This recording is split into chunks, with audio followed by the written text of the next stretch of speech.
program. What you talking about? The program. The program. Get with the program. Everybody clap to this. Say what? Get with the program. It starts now.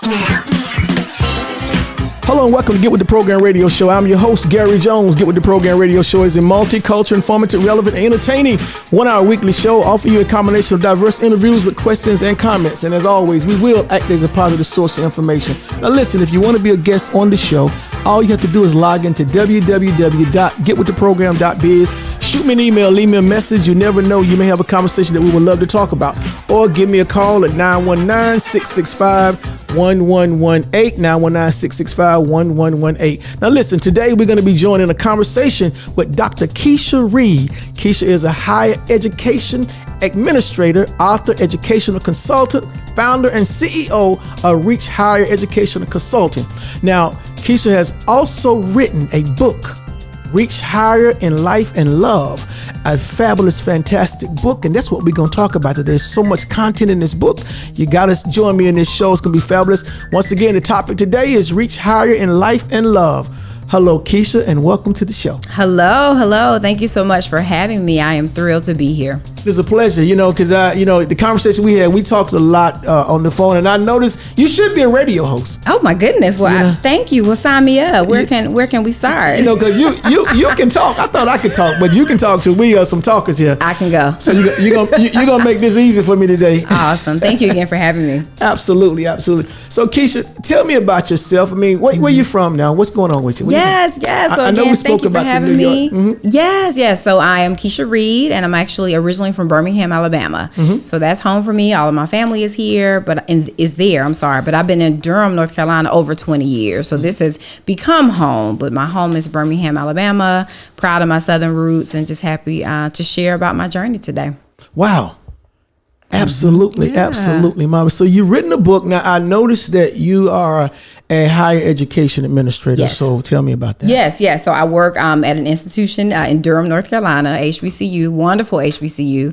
So I work with first and second year students specifically. So freshmen and sophomores, helping them with all their academic resources and supports to be successful. Mm-hmm. I started as an elementary teacher and kind of worked my way up to higher education. So truly enjoy working with college students, helping them to be successful. Decided last year to start a consulting business since I really enjoy helping individuals, students, professionals, people to figure out what they need to do to reach higher in all that they desire. So if that's career, education, now their love life because of the book. And so just excited to be able to pour into people and to be able to give back and just to help them become all that they can be. Wonderful. Now you have a consulting organization as well. Yes. Reach Higher Education Consulting. Yes, that's correct. Tell me a little bit about that. Yes. So again, my company I started last year in the COVID, and so I've been consulting for years, but decided to become an official business just last year. And so I work with individuals and/or organizations to figure out their strategic goals, to help them move forward in whatever it is that their focus is as far as strategically and moving them forward. So individuals, it may be academic or career coaching. For organizations, it may be departmental assessments. I do have an expertise in working with students with disabilities. And so it may be helping parents or organizations to figure out how to make sure their environments are inclusive and supportive of students of all abilities. And so that's kind of in a nutshell. I also provide, speaking engagements. I've done trainings on leadership development. Mm-hmm. So it's really a robust kind of holistic development that I'm able to provide either organizations and or individuals. Wonderful. Now, I see you like education. I can tell that because Dr. Kesha T. Reed, that's what we're looking at. So your doctoral degree, what is that in? That's in education as well? Yes, my doctoral degree is in education. So I have a Doctor of Education from East Carolina University. What was that dissertation on? It was actually, I love that you asked that. So my topic was the impact of student engagement for students with psychological disabilities. That's interesting. And so my expertise is working with students with disabilities. So I looked at the impact of student engagement, how they engage, and how that impacts their holistic success. What kind of study was that? Yeah, so I did a mixed methods. Yeah, Mixed so it's methodology. qualitative and quantitative. Yes, it's I love it. And so it was a journey. That was a journey. That's a whole other book. But yes, I finished. I'm from East Carolina with a doctorate in education. Wonderful. Yeah. Wow. So I love that you asked. A lot of people don't ask me about my dissertation. So I love that. Thank you. Absolutely. You traveled a journey here. Yes, and I'm proud of it. And in your bio, I see you belong to some organizations here. Yes. And wonderful. Wow. Okay. Yes, pretty busy. An extensive bio. I think so. I'm proud of all that I've accomplished in my 24 years as an educator. So really grateful to be here. Wonderful. Now, you're also an author. Yes. Okay. And when did you start thinking about being an author? Because we know you had to write a book, of course, for your dissertation. You wrote that, and that's published, I'm sure. Right. And as being an author and writing books, where did that all begin? Sure. So I've been talking about my journey in life and love for years. And so I was married right out of college, and we divorced, and there were some other relationships in between, and me kind of learning who I was in that process. And so I've talked about my journey in small pockets with small group of women on the college campus, at church, with friends. And so I decided, you know what? I feel like I have a story to tell, and I feel like my journey could help someone else move forward in their healing and restoration. So I decided to write the book. And so COVID gave me the opportunity to sit still because we were home, right? And so I said, okay, Lord, I've been talking about this book or thinking about it, and you've given me the time to be home to do that. So I started writing last April, so a year ago, April 2020. It took about 6 months. And here we are, reach higher in life and love. So tell me something. When you're writing a book, because that's the title of your book. Yes. Reach higher in life and love. Yes. And that's a lot. That says a lot. Reaching higher in life and love. What inspired you to write your first book? What inspired you? Something inspired you, right? Yeah, absolutely. So my inspiration was just that, the journey. And so I was severely depressed and suicidal at times after my divorce in my mid-20s. And so people see me and see this bright smile and this energy and this positive light, which I am, but it has been a journey to get here. And there were some really, really dark days. And so I want people to understand that, you're not alone. You're not the only one that has dealt with challenges.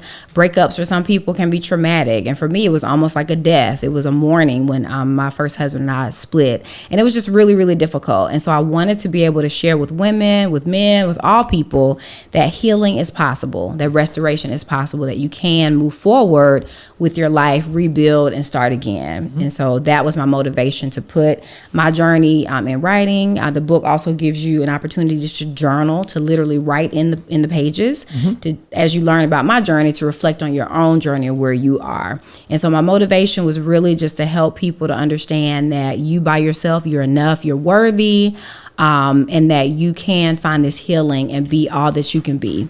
And so that's the premise of the book. In reference to, you mentioned you were suicidal and you went through some dark days. Right. Now, with that being said, would you consider that as a learning experience? You went through that. Sure. I feel like every step of the journey was necessary for me to become who I am today. And so those dark days really forced me to lean on my faith. And I am a woman of faith and, grew up in church. And so I really had to pull on what was in me, what had been inside of me since, I was a little child growing up in church in Birmingham, Alabama. And so leaning on my faith, my prayer life definitely increased during those times, and therapy. I talk a lot about therapy in the book. And I think it's so important. Oftentimes Black people or communities of color, there's still this stigma around getting therapy and getting help. And I think it's so important that we can go to church and pray about it, right? But we can also seek therapy too. It's okay to do both. You don't have to pick. And it doesn't mean that you're not strong in your faith, that you're weak. It actually is a sign of you being strong to be able to say, I need to talk with someone, a professional, to work through these feelings and help me move to the next level. So I talk about all of that in the book, but that is really the premise, just helping people to understand that you can move forward, and life is not perfect, but you can definitely be in position to live your best life and to really enjoy it and live it to the fullest. Now, I heard you mention also, you mentioned suicidal and dark days. Yes. Were there any moments during these times, these hard times, where your faith was challenged? Sure. There were times that I just couldn't understand why God would have me be in a city alone, So my family again is in Alabama. So I was in North Carolina alone when my first husband and I split. So it was really difficult, and I was upset with God at times. And I don't understand why I'm a good person. Why would you have my marriage fail? I felt like a failure. So there were definitely times where I questioned and wondered why. And then as you move through that process, you learn that, God doesn't put more on you than you can bear, and that there is joy on the other side. And so the verse that got me through was Jeremiah 29:11. I know the plans I have for you, plans to prosper you, to give you hope in the future. And that is the verse that I would lean on. And that is the verse that I would meditate on. And God's reminder that he never left me. He never forsook me. And so I'm here today to talk about that healing and restoration are possible. Wonderful, wonderful. Once again, today we're joining the conversation today with Dr. Kesha Reed. Kesha is a higher education administrator, author, educational consultant, founder, and CEO of Reach Higher Educational Consultant. Now, Kesha has also written a book, Reach Higher in Life and Love. Our topic today is just that, Reach Higher in Life and Love. Now, Kesha, we're going to take a break. When we come back, I know you had mentioned that you went through a divorce. You went through some troubling times, suicidal and dark days. When we come back, I want to know, what was the hardest part of starting life over after your divorce? All right, let's do it. All right, listen, we're going to take a break right now. You listen to Get With The Program Radio Show. I'm your host, Gary Jones. Don't touch that dial. We'll be right back after this. Hello, and welcome back to Get With The Program Radio Show. Again, I'm your host, Gary Jones. Today, we're joining the conversation with Dr. Kesha Reed. Kesha is a higher education administrator, author, educational consultant, founder, and CEO of Reach Higher Educational Consultant. Now, Kesha has also written a book, a wonderful book, Reach Higher in Life and Love. Hello, Kesha. Welcome back to the show. Hello. Glad to be here. Thank you again. Now, I know that we popped a question about what was the hardest part of starting life over after your divorce. But before we do that, we talked a little bit about your book. Where can people get your book? Yes. I mean, how can they get in contact with you? Absolutely. Yes. So the book is available on Amazon. The easiest way to get it is to go to my website. So www.keshareed.com. That's KESHAREED.com. And that's the best way to get it. Easiest way to get it. There's an e-copy as well as the paperback. Wonderful. You heard that? Website, get the book. The book is a wonderful book. All right, Kesha, the question I asked you before we took the break, what was the hardest part of starting life over after your divorce? Sure. So the hardest part was really working through my feelings and my emotions of feeling like a failure and feeling like I wasn't good enough and that I wasn't worthy. So those were the hardest parts, just trying to work through that and understanding that although the marriage failed, I was not a failure. And so really, learning to love myself again, to forgive myself for the parts, of the marriage that, that I was responsible for. I feel like in marriage and divorce, it's typically both people that have some responsibility. So working through that, but just learning to love myself again and to know that I am worthy and that I do deserve all that life has to offer. So that I would say was the most difficult part, just really learning to trust myself and love myself again. Actually building up that self-esteem and that self-confidence, knowing that you are a strong Black woman. Absolutely. Wonderful. And I tackle all that in the book as well. Self-love is so important. Wonderful. Now, share your dating journey, because I know when people go through divorces and they come out of that, and sometimes divorces and sometimes even breakup relationships can be hurting, and it creates a distrust for the next person. Right. So your dating journey and what gave you the courage to try love again? Sure. Great question. So I knew, even though the divorce was difficult, like I said, dark days, it was really, really hard. Heartbreak is real. And I tell people, people have to, grieve losses in their way. And so I would say, I knew I wanted to be married again. I knew that, but I didn't know right away. And so for me, dating, I actually dated while I was separated, and I advise people to not do that. I think you need to truly close one door before you open a new door. Close a chapter before you start a new book, right? But I jumped out there, just feeling lonely and feeling like I needed to fill that void of that loneliness. So once I decided, let me stop dating and let me become intentional about my healing. Let me go to therapy. Let me work through some things. So once I got to a good place, and this took years now, it was years. It really took time to work through those feelings. But once I was in a good place, in therapy, feeling confident, then I knew, okay, I'm ready to try love again, to try dating again. So I'm actually happily remarried to my wonderful forever mate. And we actually met online. Wow. So I talk about online dating as well. This is pre-COVID, of course, but we did meet online. And so I just tell people, really make sure that your heart is healed, that you've given yourself time to really know who you are, learn who you are, fall in love with yourself first. That's so important before you even consider dating. But I felt like once I went through that process of therapy, healing, that I was ready to try it again. Mm-hmm. And that's a wonderful observation. I had a friend of mine had another radio talk show mention the same thing you just mentioned about being in a relationship, coming out of it, going right back into another relationship right away. Not wise. Because I want to ask you, do you think that was fair for the person that you were in the relationship with? Exactly. That's a great point. No, it wasn't, because I still had baggage and issues I'm dealing with that relationship. And so even introducing a new person, it really, you're not able to fully give all of yourself to that person because you still have these unresolved feelings and issues. So it really wasn't fair to them. And so that's why I suggest, if you're coming out of a breakup, really spend some time by yourself. And one of my tips talks about getting to know who you are. And you have to spend time with yourself alone to know who you are. Mm-hmm. Wow, good information. I want to touch one of the chapters in the book here. So we're going to touch a chapter here, ladies and gentlemen, on listen to the call. One of the chapters I see here, chapter 6, just particularly, second time around. Yes. Tell me about that chapter. What you was trying to, the message you're trying to get about second time around. Yes. So just that. So really being open to love. And so I was married the first time right out of college. We were really young, and it was perfect until it just wasn't. So then fast forward through my 30s, now I'm happily remarried at 40 plus.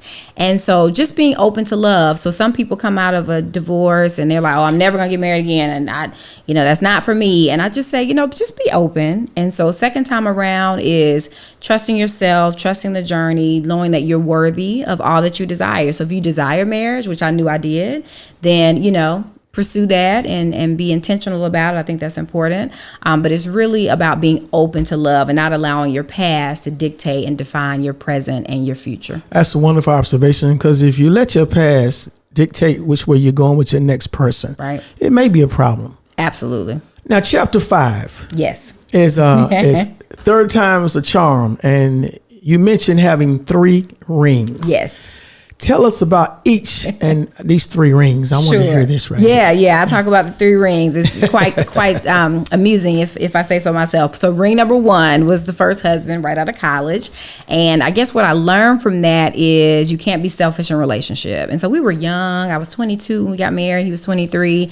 And like I said, it was a perfect fairy tale until it just wasn't. And so for us, being young just did not work in our favor. Some people it does, but it doesn't work for us. So I think first, ring number 1, learning to not be selfish. You really have to be open and willing to give to be successful in marriage. So then fast forward to ring number 2. So we were engaged. Great guy. We were actually friends for about a decade. Great guy. Just wasn't the guy for me. We, ended up engaged, and we broke up, and then ended up back together with a second wedding date and broke up again. Wow. So what I learned from ring number 2 is that you cannot force a fit. And so great guy, just not the guy for me. And so we just, had different ideas about marriage and family and what needs to be prioritized in marriage and family. We just had different opinions about that. And I'll kind of leave it at that, because if people know me in my real life, they know who ring number 2 was. But again, great guy, just not the guy. And then ring number 3, the last ring, my current husband, wonderful guy, Yuri Reed, thankful for him. And we're far from perfect, but we are committed to each other. I have a beautiful bonus daughter. She's 14, and we're committed to each other. And so he has a past, I have a past, but we're starting, with a clean slate and really loving and committing to each other. It's wonderful. So I'm grateful. And it's a good thing, because you learn from your mistakes, and you know where you're going now. You know what you want. Now, Let me ask you this. Now, you've been married twice, you said. Well, this is my second marriage. It's your second. Yes. You with your second marriage now? Yes. So ring number 2, we did not get married. I got it. Okay. Got it. Okay. Right. Right. Second marriage. Second and last. Okay. Now, how long do you think it takes? I ask people this all the time, because I've had some couples on the show. How long did it take for you to realize that this person wasn't for you? Did you do any background? Did you look at the history of the family?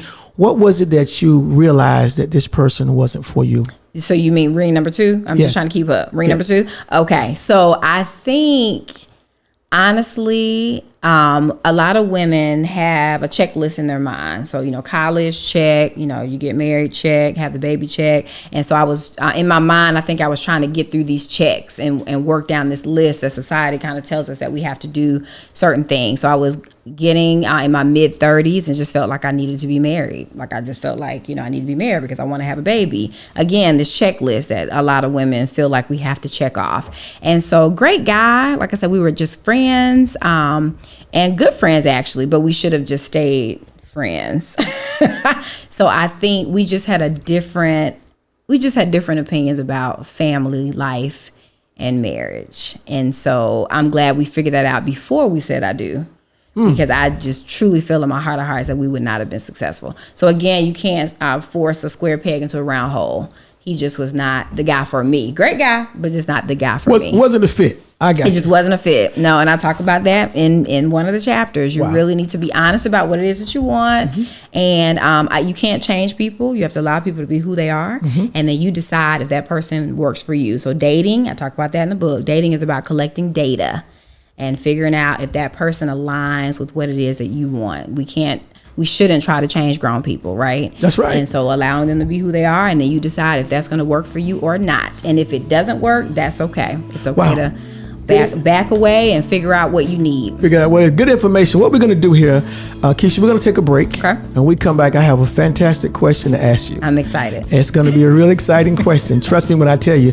What we're going to do right now, we're going to reach out to my good friend, Steve Rao. Steve Rao, tell me what's going on in your world, Steve. Well, Gary, it's great to be here. And, in an era of just political division and the lack of cooperation in the United States Senate, we finally have an opportunity for the Democrats and Republicans to work together on the Innovation and Science Act, which was passed by the Senate a few weeks ago. This is an attempt by the United States of America's Senate and government to aggressively invest in science, technology, and innovation, an area which we used to invest 3% of our GDP when we were producing airplanes, vaccines, life-saving drugs on all kinds of diseases, modernization of airports, all kinds of innovations, including the internet. Today, we only spend 0.7% of our GDP on innovation. Now, $200 billion, Gary, would be invested in advancing research in artificial intelligence, robotics, and the new jobs of the new economy. $100 billion would go to investing in a National Science Foundation Directorate, which would focus on a lot of these areas of our economy. Now, I'll close out with this. Much of the interest in innovation is to focus on competing with China, who today is investing 5% of their GDP on innovation. To create the jobs of the new economy, to compete globally, it's critically important that our nation aggressively invest in innovation. And this act, the Innovation and Science Act, will be that way we can do it. All right, once again, thank you, Steve Rao, for the commentary. Now I want to reach out to Kathy Greggs. Kathy Greggs, what's going on in your world? Well, Andrew Brown's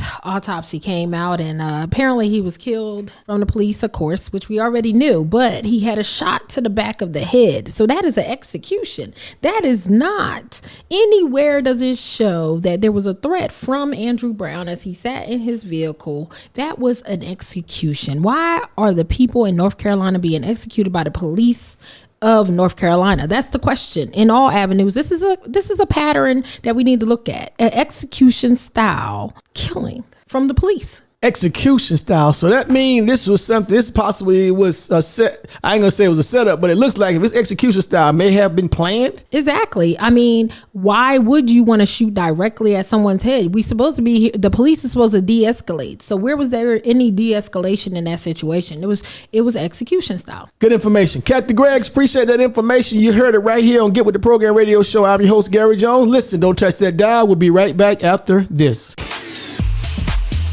Hello, welcome back to Get With The Program Radio Show. Again, I am your host, Gary Jones. Now, today we're joining the conversation with Dr. Kesha Reed. Kesha is a higher education administrator, author, educational consultant, founder, and CEO of Reach Higher Educational Consultant.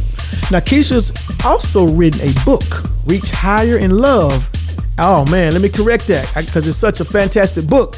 Reach Higher in Life and Love. Wow. That's it. That's it. Today's topic is just that. Reach higher in life and love. Kesha, welcome back to the show. Yes, thank you so much. This has been great. I'm excited. Now, we talked about a lot of stuff. We talked about quite a few things from the divorce, to decision-making processes, how you started life after divorce, things of that nature. But the question I want to ask you, I get this question a lot from people who have been in divorces and come out of it and going into something new. The question is, before people get involved in intimacy in a relationship, should they date first? Should they get married first before they have intimacy? Because I hear people say they've been through so many situations with divorce. They say they're just not going to go and cross that line of the physical until they get married. Okay. Do you think people should be married before they cross that line? That is a great question. So for me, intimacy and sex are two different things. So which is your question? Sex. Okay, very good. Because intimacy is totally different. Intimacy literally means into me see. So becoming vulnerable and being naked, not physically, but emotionally. Sex, I think adults should make the best decisions for themselves. What's your decision? That is my answer. No, but seriously, I think that, people should decide what it is that they want. So if you want a committed relationship, you might want to hold off on sex to really get to know the person. If your desire is to have a hookup, then do that. Again, I think adults can make adult decisions. Just make sure that you're smart, you're wise, that you're protected, and that you're protecting yourself physically and also protecting your spirit. That is my answer. I hear that all the time, and people have a tendency of squirming out of that one. That was a good one. Was that good? Yeah, you squirmed out of it right there. That was a good one. I'm not gonna say what my answer is, but I'm gonna leave that alone. I don't blame you. You answered that very wisely. Let the adults decide what they need to do. That's right. And when. Absolutely. Now, you're also a bonus mom. Yes. I've never heard that before. Bonus mom. How did you prepare for that transition? I mean, being encouraged and to be dating and things like how do you do that transition? Yeah. And a bonus mom. Yes. What is that? Yes. So I don't like the word step. I just don't like the term. So I didn't come up with it, but I decided to go with bonus mom. And so my beautiful bonus daughter has a mother. I would never try to replace her. That's not even possible. And so I'm the bonus mom. So I'm loving my husband, her father, and loving her. And so that's the reason why I went with bonus. I just don't like the word step. We're family. So as far as getting prepared, I don't think you can really prepare, but I do tell people if you're dating someone with children, understand that they are part of the package. The children are part Absolutely. of the package. And so if you don't like children, don't date people with children. So that is what I say. So I've always loved kids. I used to be an elementary teacher. So I've always loved children, always had children around me and my family. And so I think the key is to make sure that you like children. If you're going to date someone with children, know that they're part of the package and to just be yourself. It's a transition for everybody. Her dad has a new girlfriend, then a wife. I became the wife. And so trying to figure out, what that means. And so I think it's just important for you to be yourself. And I've never tried to, be anyone else than who I am, Kesha. And so we have a great relationship. I'm thankful for her. And so we'll continue to grow together as a family. So our Wonderful. party of three. I commend you on being an elementary teacher. Elementary teacher, that is a task alone. I loved it. I've met teachers that has had those positions, and I commend them. It takes a special person to be able to deal with kids. First, what grade were they? First grade? Third grade. Oh yeah, so they were 8 and 9. They were so sweet though. I love that age. It's a fun age. I commend you. Thank you. Now, balancing and being an educator, wife, business owner, bonus mom, and author, that's a lot going on. And how do you balance that? And then being married with your husband need time too. Right, exactly. He needs his time. So how do you balance that? So I do not move without my calendar. So I actually keep a paper calendar. So for my 9 to 5, because I do have my traditional, 9 to 5, I keep an electronic calendar. But anything after 5, I literally keep a paper calendar. And so I just check and try to keep up with everything. I make sure that my husband has his time. So with his work schedule, he has a interesting schedule. He works mainly weekends. So we make sure during the week we get our date night in. So I try to block out one day. We'll sit down and talk about, okay, what day works. He knows I'm, promoting the book and promoting the business. So he's super supportive, but I make sure that my husband gets time. So making sure the house is together and the meals are cooked and prepared and, just really trying to be organized. So my calendar is really what helps me to keep it all organized. And then as far as the consulting business, evenings, weekends, sometimes I take a meeting during my lunch break. I just kind of get it in. I try to be as strategic as I can. And then whenever we have our bonus daughter, when she's not with her mom, we try to make sure we do something with the three of us. as a family. And so I would say the answer is my calendar, and just making sure I'm intentional and making sure that everybody gets what they need. And then I take my me time too. So I get my monthly massage, I get my nails done, all that. That's time for me. I try to be physically fit and walk and get in my time. So that's time for me too. So I tell women, make sure you're on this list of people that you're taking care of. Wonderful. Now back to the book. Yes. Okay, the book is a very inspiring book, and actually I really like the title of the book, Reach Higher in Life and Love. That's heavy. Yes. Learning to love me. After you went through all of the trauma, all the things that you went through, how did you go about? Were there any steps that you remember that you had taken to learn to love you? Mm-hmm, sure. So I think the key for me, and hopefully for other people, is really spending time with yourself. And so I literally started dating myself. So I would go to the movies pre-COVID now. But to the movies by myself. I go to dinner, table of one. And at first it felt weird. And after a while, I was like, yep, table of one. I'm good. I'm comfortable. Figuring out the things that I enjoy. I was so used to being somebody's girlfriend, somebody's wife, somebody's boo, somebody's bae. I needed to just be Kesha and be okay with that. And so one of the key takeaways from the book is helping people to realize that their value is not determined by whether they're partnered or not. And so really knowing that you by yourself, you're enough. And you have everything that you need in you. And so really being able to find joy within yourself. So I talk about in the book, two halves only make a whole in fractions. So when you're talking about relationships, you need two whole people to make it work, right? And so I tell people, in order to figure out how to become a whole person, you have to get to know who you are, know what you enjoy, because there's no way another person can bring you happiness or make you happy. Another person, like my mate now, my husband, he adds to my happiness. He's not the sole source of it. So being able to figure out the things that bring you joy.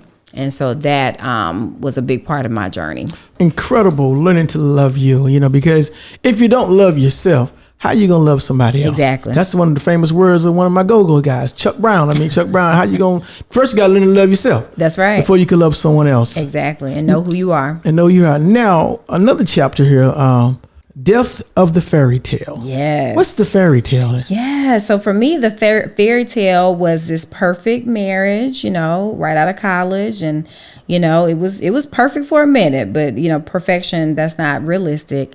But the fairy tale is the marriage, the White House, the picket fence, the 2.5 dogs. Like that's kind of the fairy tale, the thing that a lot of young girls grow up to believe, to aspire to be married and to have this perfect family. And so when we divorced, to me, that was the death of the fairy tale. And it was traumatic. It wasn't on my list. I didn't, go to college and have this checklist. Divorce was not on that list. And so it really threw me. I was just so disappointed and devastated. And because I grew up in divorce, I really wanted to be married. I did not want to be divorced. And my mother, I'm thankful for her. She did an amazing job raising me and my two brothers, but I just didn't want to be divorced. And so the thing that I feared happened. And so for me, the death of that fairy tale is this image of what we think our lives should be and this perfect picture in our minds. Perfection isn't real. So I tell people, you work on just being your best and giving your best and sowing good seeds, and hopefully those seeds will bloom. So that was the death of the fairy tale, this perfect picture of what my life would be. And so I realized you have to, embrace where you are, be thankful for the journey and trust that what God has for you is yours. Listen, what we're going to do, we're going to take a break. Okay. And we're going to come back. We have more conversation here today with Dr. Kesha Reed. Thank you. And having a wonderful conversation. She has a book out, the book Reach Higher in Life and Love. And right now, what we're going to do, we're going to reach out to Ursa Camille. Tell me what's going on in your world. Good day, Gary. Here's a highlight in Black history. Dr. Gladys Mae West, born Gladys Mae Brown, was born in 1930 in Southern Virginia. She's an African-American mathematician and engineer who is known for her mathematical modeling of the shape of the earth and invented the Global Positioning System, otherwise known as the GPS navigation system. In 1956, she was hired to work at the Naval Proving Ground, now called the Naval Surface Warfare Center, where she was a programmer for large-scale computers and a project manager for data processing systems used in the analysis of satellite data. In the 1960s, she began to analyze data from satellites, putting together altimeter models of the Earth's shape. In the mid-1970s through the 1980s, she programmed an IBM 7030 stretch computer to deliver increasingly precise calculations to model the shape of the Earth.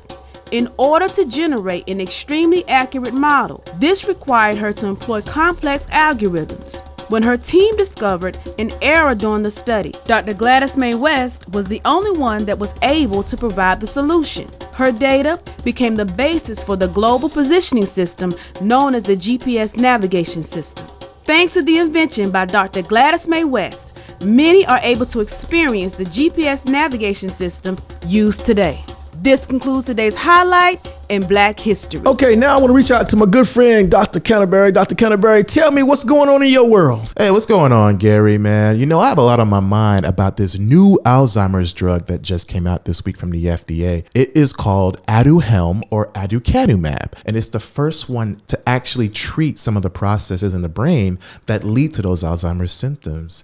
You know, I'm excited, of course. We haven't had a new drug for this since 2003, 18 years in the Alzheimer's community, which is very hard to treat. But when I started looking into the data and the evidence, man, I was a little bit shocked. The FDA in the developing of this skipped certain trials that determine whether it is safe and effective. And so we know it is relatively safe, but we don't know it's effective. And my problem is this drug is going to cost $56,000 a year, and Medicare is going to foot the bill for that. And so is it ethical to really allow a $56,000 drug a year for something that may not even work or may not even reduce Alzheimer's? I got some concerns about that, Gary. And honestly, that's my piece for today. Wonderful. Thank you so much, Dr. Canterbury. That is an interesting piece right there. Listen, you listen to Get With The Program Radio Show. Don't touch that dial. We'll be right back after this.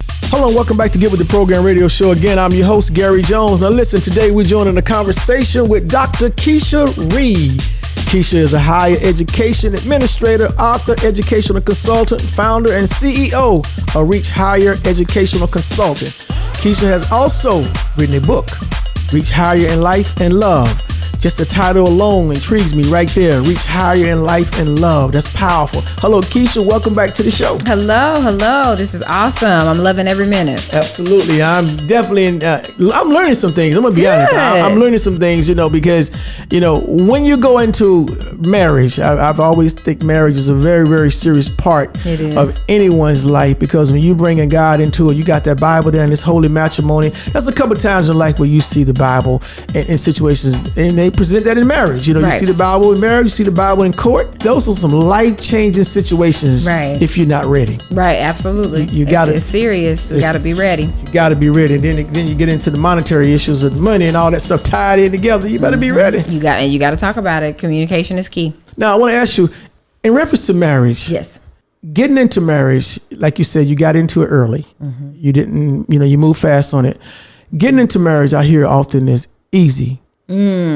But getting out of it, was that hard for you? Yeah, the divorce was tough. It was. I was young, and like I said, I just feared being divorced. I did not want to be divorced. So it was like the thing I feared the most happened. So it was really difficult. It was mainly, of course, the mechanics and the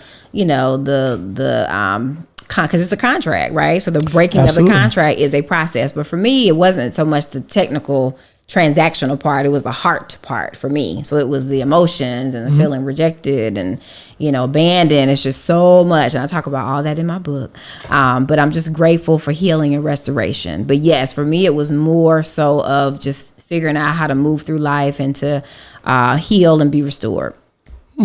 What advice would you give to someone wanting more from life and wanting to reach higher, but they don't know where to get started? Yeah, that's a great question. So what I decided was that I wanted to be very intentional about every aspect of my life. And so I was intentional about my education. I knew I wanted to go all the way and to earn the doctorate.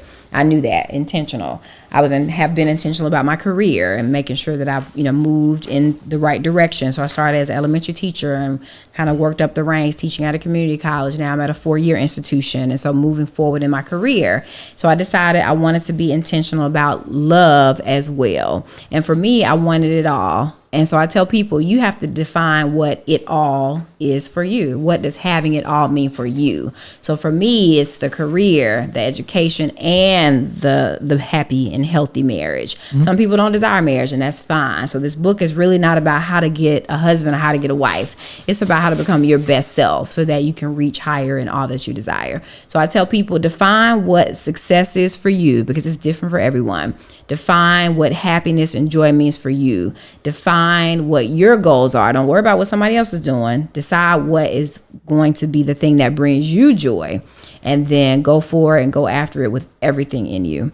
And so I write lists. I believe in the Bible, write the vision, make it plain. I have, vision boards, and I've written things out, the things that I've truly, truly want. And I prayed about it and really spent time being strategic about those things. So I tell people, figure out what it is that you desire. How do you define success, and go for it. That's good information. Now, in marriages, I'm still on that because that kind of touches a lot of stuff in your book. Yes. When you're married and you're going through situations, is there any moment that you have gotten warning signs that you ignored? That's a good question. So definitely, I'm thinking for ring number 1, right out of college. I don't think so. We were so young. We dated all through college. And, we were in love. We, had our careers moving forward. So marriage was the next step. But definitely for ring number 2, that did not result in marriage. But ring number 2, there were definitely red flags. And so I ignored them because I felt like I was mid-30s. It was time to get married so I could have a baby. Like that was just kind of on my mind. And so you really have to pay attention to red flags, blue flags, yellow flags, all flags. Pay attention and really decide, is that something that you can deal with? We should not try to change grown people. You have to decide, can I deal with that forever? We can't expect perfection. But if you know that there's something, like an example, I don't like smokers. So if you know that you can't deal with a smoker, then don't try to make them get on the patch and stop. You might need to just fall back and figure out what it is that you need. So yeah, I think there definitely were flags for ring number 2 for sure. But I was so focused and I was like, nope, I'm going to make this work. We're going to make this work. And I think we loved each other and I think it was, genuine. But again, it wasn't the right fit. Do you think it's wise to have standards in a relationship, pretty much? Standards, things that you just not going to accept? Period. Absolutely. If we don't set standards, you'll fall for anything. And so, yes, men should have standards as well. And so figure out what your non-negotiables are. What are the things that you truly desire and need? And for me, it should be beyond the superficial. And so I talk about in the book, in my 20s, I wanted 6 feet, 6-pack, and 6 figures. But that is 666, right? That's the devil. So my point is, we should, once you mature, 666. I wanted 6 feet, 6-pack, 6 figures, right? And there's nothing wrong with those things, I guess. But I think once you mature, it should be about their character, who they are as a person. So I wanted a hard worker, someone who loved God, who would love me, who valued family, and he happens to be 6 feet. So I love that part. I do like that it's 6 feet, but I think you need to move beyond the superficial. But you definitely should have standards, and I feel like your mates or potential mates will rise to those standards if you're consistent and if you communicate what it is that you deserve and what you feel like you need. Standards are important. Absolutely. And I guess the biggest question about standards is,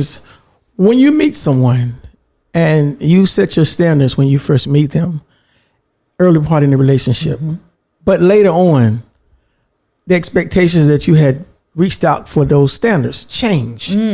They start smoking or they begin to gain weight. Things of that nature. But again, I'm hearing that you said if it's true love, you're sticking there with it, or do you, or are these signs that it's time for you to leave? Yeah. So I try not to tell people when they should leave. I think the individual has to decide that. But you see, I know how to answer these questions.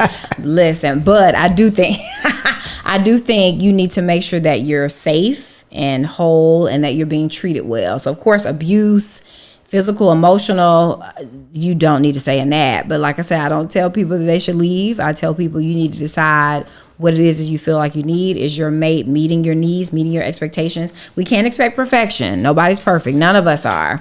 But if someone changes up or switches up, you just have to decide, is that something that you're willing to deal with? You do take vows that say better or worse, but only the person can decide how worse is worse.